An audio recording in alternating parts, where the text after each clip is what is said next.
자, 지난번 이제 7실점의 이 충격패를 또 딛고 이 류현진 선수가 올 시즌 내내 좋은 성적을 거뒀던 이 볼티모어 오리올스를 상대로 또 시즌 13승을 또 사냥하러 나서게 됐습니다. 네, 9월 1일 내일이죠. 내일 8시 7분에 로저스 센터 이제 홈 경기에서 등판을 갖게 되는데요. 볼티모어랑 올 시즌에 3번 대결을 해서 3승 모두 거뒀습니다. 네. 이 올 시즌에 이 볼티모어가 40승 90패, 사실 뭐 애리조나나 뭐 다른 뭐 피츠버그나 이런 팀들과 함께 이 다음 시즌 드래프트 1라운드 픽을 노리는, 사실 좀 성적이 안 나오는 그런 팀이기 때문에 또 류현진 선수에게는 반등의 계기가 될 수 있는 그런 경기가 될 수 있을 것 같아요. 네, 일단 1차전은 이미 오늘 열렸잖아요. 네. 토론토가 7대3으로 승리를 거뒀는데 로비레이가 또 7이닝 2실점 탈삼진 10개를 잡는 호투를 펼쳐줬고요. 레이가 잘하면 약간 진짜 잘하긴 해. 레이가 잘하면 약간 좀 쎄한데 네. 뭐 어쨌든. 네. 그리고 블라디미르 게레로 주니어가 오랜만에 멀티 홈런을 쏘아 올리면서 시즌 38호 이 살바도르 페레즈와 공동 2위에 올라섰습니다. 그래요. 홈런 공동 2위에 올라섰다 이렇게 말씀해 주셨는데, 이 류현진 선수가 사실 뭐 다들 아시겠지만 지난 이제 화이트삭스전에서 3.2이닝 동안 7피안타, 피홈런도 뭐 3개가 있었고 7실점으로 와르르 무너지고 말았는데, 이러면서 이제 뭐 경기 후 인터뷰에서도 나왔던 얘기가 강팀에게 조금 약하고 그런 거에 대해서 어떻게 생각을 하느냐, 여기 뭐 그런 생각 해본 적 없다 이런 얘기를 했었잖아요. 네, 근데 뭐 제가 살펴봤는데요. 승률 5할 이상 팀을 상대로는 약한 모습을 보인 게 맞더라고요. 18경기에서 7승 6패, 평자책점 4.61이었고요. 네. 반면에 5할 승률 이하 팀을 상대로는 7경기에서 5승 1패, 평자책점 2.25 준수한 활약을 펼쳤는데 내일 볼티모어는 어쨌든 5할 승률 이하 팀이잖아요. 네. 그러니까 호투를 기대할 수 있지 않을까 예상을 해봅니다. 그렇습니다. 뭐 강팀인 이유는 사실 이 타선이 잘하기 때문에 뭐 강팀인 거 아니겠습니까? 뭐 네. 모든 투수, 대부분의 투수들이 뭐 강팀이 약한 것은 뭐 당연한 것인데, 어쨌든 지금 참 이 반등이 필요한 순간에 볼티모어를 만나게 됐다는 것은 이제 류현진 선수에게 좀 호재일 것 같고, 올 시즌 3경기 동안 아까 말씀하셨던 것처럼 3승 무패, 18.2이닝, 평균 자책점도 2.89, 굉장히 좋은 모습 보여줬네요. 그렇죠. 6월에 2경기에 만나서도 어쨌든 6이닝 이상을 소화하면서 좋은 모습을 보여줬었고 7월 8일에도 5이닝밖에 소화하지 않았지만 어쨌든 1실점에 그치면서 탈삼진도 7개나 잡아냈었죠. 네, 뭐 내일 경기 선발은 이제 키건 에이킨 선수입니다. 뭐 19경기 동안 1승 8패, 뭐 평균 자책점 7.26을 기록한 선수. 이 선수가 뭐 공은 굉장히 좋은데 뭐 피홈런도 굉장히 많고 아직까지는 좀 다듬어지지 않은 그런 선수이기 때문에 뭐 상대 선발 매치업에 있어서는 뭐 류현진 선수가 좀 우위에 있다고 볼 수 있을 것 같아요. 지난 6월 27일에 토론토를 만났었어요. 그때 4와 3분의 1이닝 동안 7피안타 2피홈런 6실점을 하면서 토론토 타선이 나름대로 혼쭐을 좀 내줬네요. 자신감을 갖고 있지 않을까. 다만 아킨 선수가 8연패 중이었어요. 지난 경기 전까지 8연패 중이었는데 8월 27일 등판 에인절스전이었죠. 네. 이때는 7이닝 동안 1실점을 기록을 하면서 호투를 펼쳤고 시즌 첫 승에도 성공을 했습니다. 하필 또 지난번 등판에서 컨디션이 올라오지 않았나 싶더라고요. 그렇습니다. 하이라이트를 보니까. 네. 어쨌든 뭐 류현진 선수도 맨날 하는 얘기가 뭐 상대 선발과 붙는 게 아니라 이제 상대 타자들과 붙는 것이다 라고 이제 얘기를 하지 않습니까? 맞습니다. 일단 이 볼티모어의 이 타선 라인업을 좀 살펴봤을 때는 상위 타선은 좀 굉장히 좀 위협적인 것 같아요. 맞아요. 일단 세드릭 멀린스 얘기를 안 할 수가 없죠. 올 시즌에도 3할 6리의 타율, 24홈런, 거기다 24도루. 20-20을 했네요. 네, 20-20을 했고요. OPS도 0.899니까 거의 0.9에 가까운 뛰어난 성적을 기록하고 있어요. 네. 제가 올 시즌에도라고 말씀을 드렸지만 사실 올 시즌 폭발한 선수죠, 이 선수는. 그렇습니다. 네. 원래는 스위치 히터, 뭐 백업 외야수였는데 좌타석에만 집중하기 시작하면서 올 시즌 엄청난 성적을 거두고 있는 선수이고 또 마운트 캐슬 지난해 데뷔를 해서도 인상적인 활약을 펼쳤는데 올 시즌 초반에는 부진하다가 갑자기 살아나더니 벌써 25개 홈런을 치고 있어요. 그렇습니다. 이 선수도 조심해야 되고, 마지막으로는 역시 트레이 맨시니 과거 김현수 선수의 라이벌이라고 하면 좀 그러나 경쟁자. 경쟁자이기도 했었던 선수인데 이 세 명의 선수가 1, 2, 3번에 배치될 확률이 높은데 이 세 선수가 모두 20개 이상의 홈런을 기록하고 있습니다. 네. 그리고 뭐 볼티모어가 사실 이 홈구장이 또 굉장히 뭐 타자들에게 친화적인 구장이기 때문에 뭐 10홈런, 이 두 자릿수 홈런을 기록한 타자들도 뭐 5명이 될 정도로 네. 이 뜬금포 한 방은 좀 조심을 해야 된다. 뭐 근데 산탄데르라던가 이런 선수들 조심해야죠. 네. 근데 이제 올 시즌 이제 류현진 선수가 잘 던지다가도 요 뜬금포, 이 홈런에 좀 무너지는 경기가 많았기 때문에 요런 부분은 조금 조심해서 접근할 필요가 있을 것 같다. 네, 그래서 제가 볼티모어전 류현진 선수의 각 구종별 피안타율을 살펴봤는데요. 네.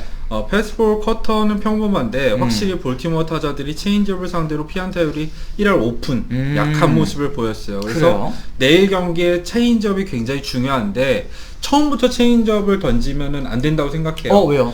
왜냐면 지난번 경기에서도 화이트삭스 타자들이 류현진 선수의 체인지업을 노리고 있는 듯한 인상을 받았거든요. 올 시즌 류현진 선수가 무너지는 경기를 보면은 보스턴전도 그렇고 상대 타자들이 류현진 선수의 체인지업을 약간 의식적으로 노리고 있는 느낌이 있었습니다. 지난번 경기에서도 안 졌었잖아요. 그렇죠. 근데 한 번쯤 이 패스볼과 커터 위주로 한 바퀴를 상대한 다음에 그 다음에 이제 체인지업을 던진다던가 이런 식으로 변주를 할 타임이 오지 않나 싶어요. 그래요. 네. 일단 뭐 아까 말씀하신 것처럼 이미 볼티모어를 상대로 3차례나 호투를 펼쳤기 때문에 뭐 앞서서 체인지업이 좋았다. 그래서 요번 경기에도 또 체인지업으로 이 접근을 하다 보면 이 상대 타자들이 이 체인지업에 좀 대비를 하고 나설 그렇죠. 수 있기 때문에 일단 좀 왜냐면 간을 봐야겠다.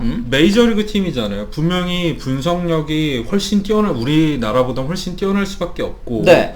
그런 것들을 이제 타자들도 어느 정도 인식을 하고 있을 거고 네 번째 맞대결이기 때문에 어느 정도 대응책을 찾았을 수도 있기 때문에 변칙 전략을 얘기한 거고요. 네. 예를 들면 오늘 제가 패덱 선수의 경기 크리스 패덱 이 샌디에고의 선발 투수잖아요. 네. 부상 복귀전을 중계를 했었는데 패덱이 의식적으로 체인지업을 안 던지더라고요. 첫 바퀴가 돌 때까지 체인지업을 딱 하나밖에 안 던졌어요. 그 이후에 체인지업이랑 커브를 섞어 던지면서 이 상대 타선을 요리하는 모습을 보였는데 네. 뭐 5이닝을 소화하지 못했지만 어쨌든 그런 식으로 추구 전략의 변화가 확실히 어떤 때에는 도움이 되기도 한다 말씀을 드립니다. 그래요. 뭐 일단 이 류현진 선수가 내일 경기 이 볼티모어를 상대하니만큼 또 이 말씀하신 것처럼 좀 다른 투구 전략을 접근하는 것이 좋겠다라고 말씀을 드렸고, 일단 뭐 좋은 소식은 이 스프링어 선수가 또 이제 타선에 다시 또 복귀를 하게 됐네요. 네, 류현진 선수 등판 경기였었죠. 그때 이제 타구 3루타로 연결된 타구를 처리하려다가 발목에 접질렀었고 또 무릎도 안 좋아졌었잖아요. 네. 그러면서 거의 한 달가량을 결장했었는데 드디어 다시 라인업에 이름을 올릴 수 있게 됐고요. 또 한 가지 소식, 오늘 블라디미르 게레로 주니어가 멀티 홈런을 쳤는데 7경기로 따지더라도 타율이 3할 7푼 9리 다시 살아나는 모습을 보여주고 있어요. 그래요. 이 게레로 선수가 최근에 이 장타는 좀 많이 터지지 않더라도 뭐 볼넷이라든지 아니면 이제 단타를 좀 치고 나가는 그런 모습 보여주셨는데, 오늘 경기를 계기로 또 이제 장타도 다시 뻥뻥 쳐내는 모습을 또 보여줬으면 좋겠습니다.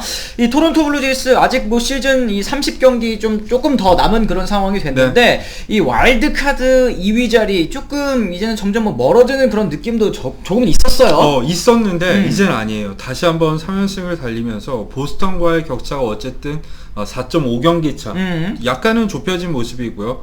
3위인 오클랜드 어슬레틱스와도 어쨌든 3경기 차예요. 남은 경기가 32경기 남았다는 걸 생각을 해봤을 때 네네. 득실차도 지금 토론토가 이 두 팀에 비해서 거의 2배 이상 앞서 있는 상황이거든요. 한번 도전해볼 만하다.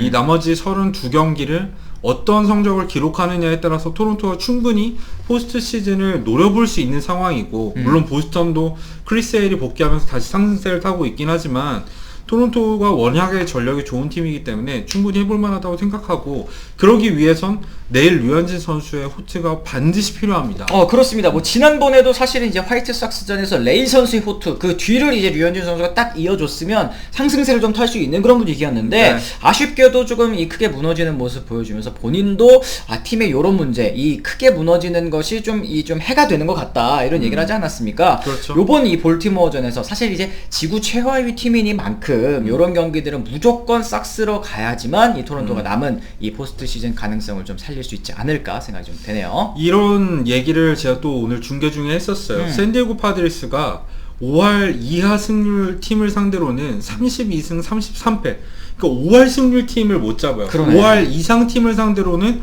의외로 5할 이상의 성적을 거두면서 좋은 모습을 보여주는데 5할 이하를 못 잡으니까 이게 안 되는 거죠. 그러니까 확실한 승리를 가져갈 수 있는 팀은 확실하게 잡는 게 이 포스트 시즌에 진출할 수 있는 비결이고, 이거를 선수 쪽으로 돌려도 마찬가지예요. 류현진 선수가 5할 이상 팀들을 상대로 올 시즌 약간 좋지 않았던 건 맞지만 5할 이하 팀을 확실히 잡는 것도 실력이다. 그렇죠. 네. 그것도 결국은 포스트 시즌 진출 위해서는 반드시 필요한 부분이라고 또 생각이 됩니다. 맞습니다. 자, 그럼 이제 내일 이 네. 스포티비 중계 일정도 좀 부탁을 드리도록 하겠습니다. 네, 내일 스포티비에서는 메이저리그 한국어 해설로 총 4경기가 준비되어 있고요. 류현진 선수의 등판 경기는 8시 7분부터 시작을 하고요. 네. 저는 10시 40분 이 샌디에고 경기를 중계할 예정이니까요. 류현진 선수 등판을 마치고 나서 예, 제 경기도 많은 관심 부탁드리겠습니다. 네, 이 내일 경기 류현진 선수의 또 반등하는 모습, 또 13승을 거두는 모습을 또 기대를 해보면서 오늘 컨텐츠는 좀 여기서 마무리를 지어보도록 하겠습니다. 네. 지금까지 시청해주신 분들 모두 감사합니다. 감사합니다.